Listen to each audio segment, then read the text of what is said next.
Mga apektado na residente nagapangay sang bulig matapos ginguba sang buhawi ang ilabalay sa syudad sang Kabangkalan. Inyang gintutukan ni Ashley Liza. Kaangay sang papel nga ginhuyop sang babaskog nga hangin kag nagkalahapay ang mga balay nga ini sa Barangay Bantayan, Kabangkalan City. Ang mga gamit sang residente naglinapta pa.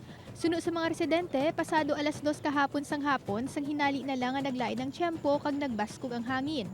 Si Jerry, nakita gid kuno kung paano ginguba sang buhawi ang iya balay. Ulba Ulba ka problema kay ti. Way ka balay. Was out tanan. Ating mga bayo, mga bugatok, labasa.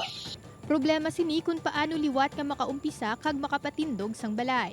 Tugod naman sa uno naman pamintar magani kon paano naman na matukod wala man sang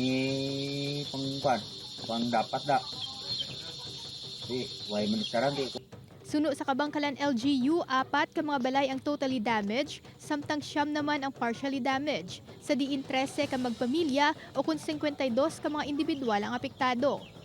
Gilayon man yung ginpadulungan sang Kabangkalan CSWDO kag CDRRMO ang lugar, agud magpatigayon sang assessment kag maghatag sang bulig sa mga apektado nga pamilya. Ang totally damaged maka-receive sa 4,000 pesos. So amo na nga mo kas-assistance sa ilan. Ashley Liza, 1 Western Visayas.